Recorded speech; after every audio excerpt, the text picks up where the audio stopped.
उत्पन्ना एकादशी व्रत कथा। भगवान श्री कृष्ण बोले, मार्गशीर्ष माह के कृष्ण पक्ष में आने वाली इस एकादशी को उत्पन्ना एकादशी कहा जाता है। यह व्रत करने से शंखोद्वार तीर्थ में स्नान करके भगवान के दर्शन करने से जो फल प्राप्त होता है वही फल प्राप्त होता है। उसके बराबर पुण्य मिलता है इस व्रत को करने से। व्रत करने वाले भक्त को चोर, पाखंडी, परसत्रीगामी, निंदक, मिथ्याभाषी तथा किसी भी प्रकार के पापी से बात नहीं करनी चाहिए। इसका महात्म्य मैं तुमसे कहता हूँ, ध्यान पूर्वक सुनो। उत्पन्ना एकादशी व्रत कथा। युधिष्ठिर कहने लगे कि हे भगवान, आपने हजारों यज्ञ और लाख गौदान को भी एकादशी व्रत के बराबर नहीं बताया, सो यह तिथि सब तिथियों में उत्तम कैसे हुई ये बताइए। भगवान कहने लगे, हे युधिष्ठिर, सतयुग में मूर नामक एक दैत्य हुआ करता था। वह बड़ा बलवान और भयानक था। उस प्रचंड दैत्य ने इंद्र, आदित्य, वसु, वायु, अग्नि आदि सभी देवताओं को पराजित करके भगा दिया स्वर्गलोक से। तब इंद्र सहित सभी देवताओं ने भयभीत होकर भगवान शिव से सारा वृत्तांत कहा और बोले, हे कैलाशपति, मूर दैत्य से भयभीत होकर हम सब देवता मृत्यु लोक में फिर रहे हैं। तब भगवान शिव ने कहा, हे देवताओं, तीनों लोकों के स्वामी, भक्तों के दुखों को नाश करने वाले भगवान विष्णु की शरण में जाओ, वे ही तुम्हारे दुखों को अंत करेंगे। शिवजी के ऐसे वचन सुनकर सभी देवता क्षीर सागर में पहुँचे। वहाँ भगवान को शयन करते देख हाथ जोड़कर उनकी स्तुति करने लगे कि हे देवताओं द्वारा स्तुति करने योग्य प्रभु, आपको बारंबार नमस्कार है। देवताओं की रक्षा करने वाले मधुसूदन, आपको नमस्कार है। आप हमारी रक्षा करें। दैत्यों से भयभीत होकर हम सब आपकी शरण में आए हैं। आप इस संसार के कर्ता, माता पिता, उत्पत्ति कर्ता और पालन कर्ता और संहार करने वाले हैं। सबको शांति प्रदान करने वाले हैं।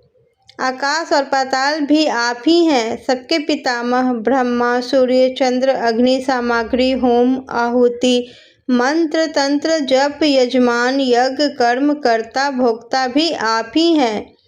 आप सर्वव्यापक हैं। आपके सिवा तीनों लोकों में चर तथा अचर कुछ भी नहीं है। हे भगवान, दैत्यों ने हम सभी देवताओं को हराकर स्वर्ग को भ्रष्ट कर दिया है और हम सब देवता इधर उधर भागे फिर रहे हैं। आप उन दैत्यों से हम सबकी रक्षा करें।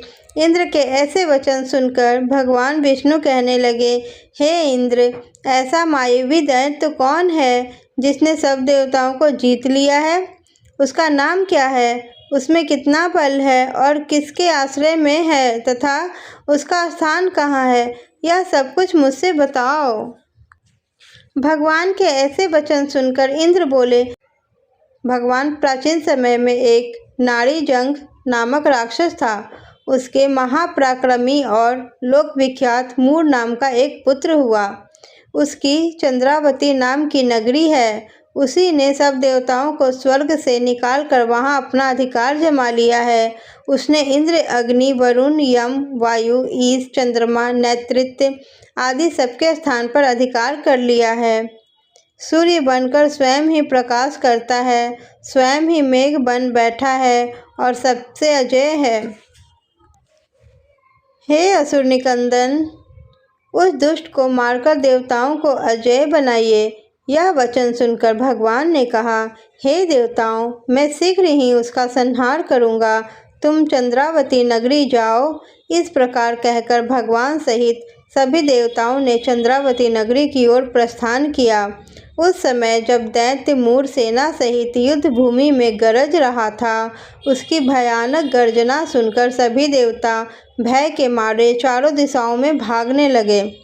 जब स्वयं भगवान रणभूमि में आए तो दैत्य उन पर भी अस्त्र शस्त्र आयुध लेकर दौड़े। भगवान विष्णु ने उन्हें सर्प के समान अपने बाणों से बीध डाला। बहुत से दैत्य मारे गए, केवल मूर बचा रह गया। वह अविचल भाव से भगवान के साथ युद्ध करता रहा। भगवान जो जो भी तीक्ष्ण बाण चलाते वह उसके लिए पुष्प सिद्ध होता। उसका शरीर छिन्न भिन्न हो गया, किंतु वह लगातार युद्ध करता रहा। दोनों के बीच मल्ल युद्ध भी हुआ। 10,000 वर्ष तक उनका युद्ध चलता रहा, किंतु मूर नहीं हारा। थक कर भगवान बद्रिकाश्रम चले गए। वहाँ हेमवती नामक सुंदर गुफा थी। उसमें विश्राम करने के लिए भगवान उसके अंदर प्रवेश कर गए। यह गुफा 12 योजन लंबी थी और उसका एक ही द्वार था। विष्णु भगवान वहाँ योग निद्रा की गोद में सो गए। मूर भी पीछे पीछे आ गया और भगवान को सोया देखकर मारने को उद्यत हुआ। तभी भगवान के शरीर से उज्ज्वल कांतिमय रूप वाली देवी प्रकट हुई। देवी ने राक्षस मूर को ललकारा, युद्ध किया और उसे तत्काल मौत के घाट उतार दिया।